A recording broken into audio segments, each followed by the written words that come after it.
On this podium, it says, Lily, and there's a colon, out of the water, out of itself. Lily, out of the water, out of itself. That's what we have here on Nick's stone.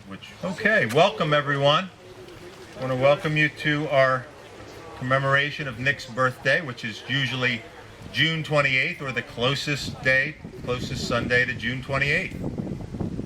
And I did want to read the mission, although our mission of the NVHA has gone through a few different iterations, but one of them was this that we put in our strategic plan: to act exclusively for charitable purposes, to promote the writing of haiku poetry by all persons as a creative and spiritual exercise for human beings, to provide encouragement and support for young people to write haiku poetry, to further the work and poetry of Nick Virgilio, and to enlist partnerships with academic, civic, cultural, and/or other institutions with whose resources we would be seeking to get to help our organization.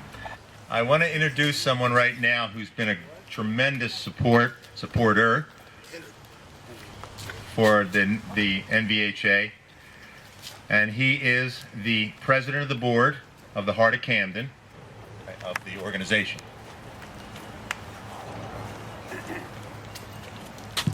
Hello, everybody. Hey, Ben. Hey. Love that shirt, baby. Hey, man.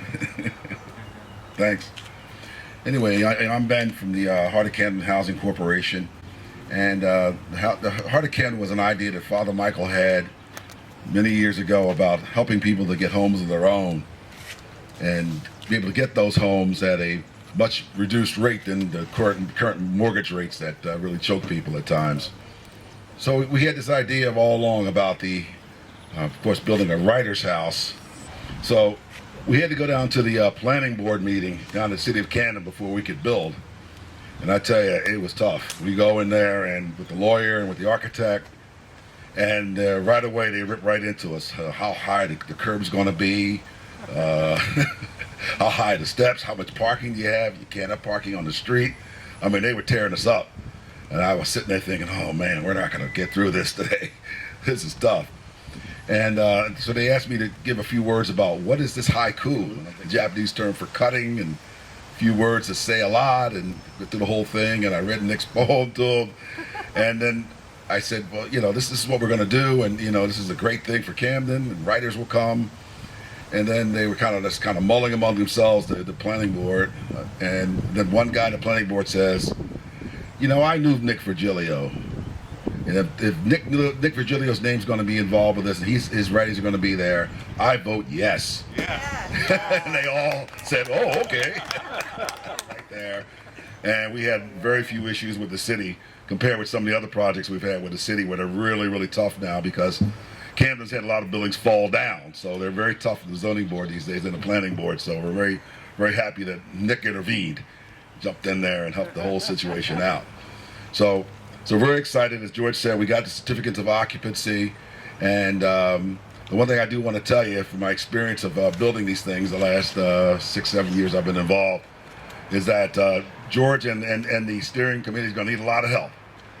This is taking on a home and all the things it needs. It's, of course, we've got bills for electricity and other things that are going on, and insurance and upkeep and furnishing and all those kind of things that you would do with a home. This is the same with the writer's house.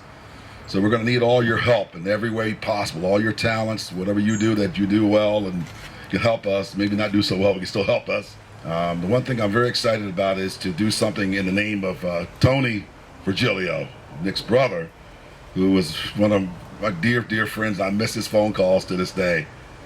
Tony would call me on the phone and he'd say, I saw you at dinner and the other night, and you had those second and third helpings. You shouldn't do that. I'm like, okay, all right, Tony. He'd always catch me getting that second helping, Shouldn't do that, And then he'd go on about the Yankees and the Phillies, and then Tony, and he'd be gone. He led the conversation in and then right out, Tony was he was an amazing guy. And of course, Nick was one of those kind of guys that he was always like a gnat fly up underneath it with a haiku for you. And he'd say, what do you think of that? And I'd say, well, I liked it. And he'd go, and he would throw it away. And I'd say, oh my God, what the kind of treasures that he must have thrown in the trash can, you know? Always thought about that over the years. So I got very careful about what I would say to Nick, you know, about this haiku after a while, you know.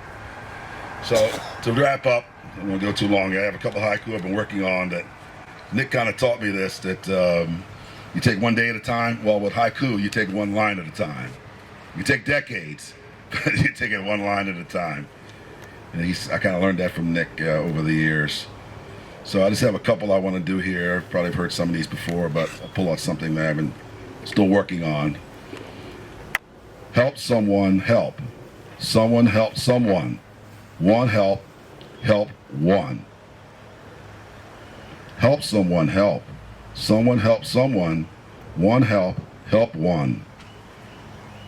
And this is one of my favorites because you run into this all the time where you drive up and someone's side of the road that's asking for money, you know, and you kind of think about it. And this one kind of inspired me a little bit.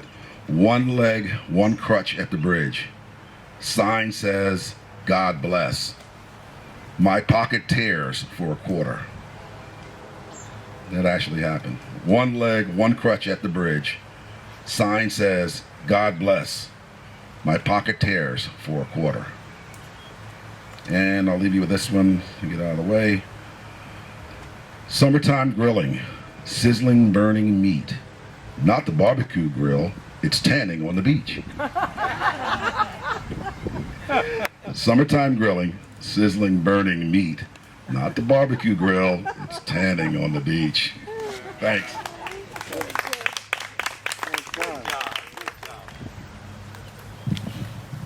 Ben mentioned the Phillies and Tony in the same breath, and I'll tell you, if you looked down at his stone down here, which we put in last year, Tony was a baseball fanatic. I'm going to read to you what his poem is that we inscribed on his stone. Old timers game, 7th inning stretch, the creaking of knees. Old timers game, 7th inning stretch, the creaking of knees. Everybody. I do also want to mention that those of you who have come, and again, on the newsletter there, sign up. In the middle of the two tables, there's a pen and a pad that you can sign your email address so we can email you the next newsletter, and we can be in touch with you with all the things that are going to be happening at the Writer's House. And that's going to be plenty, for sure.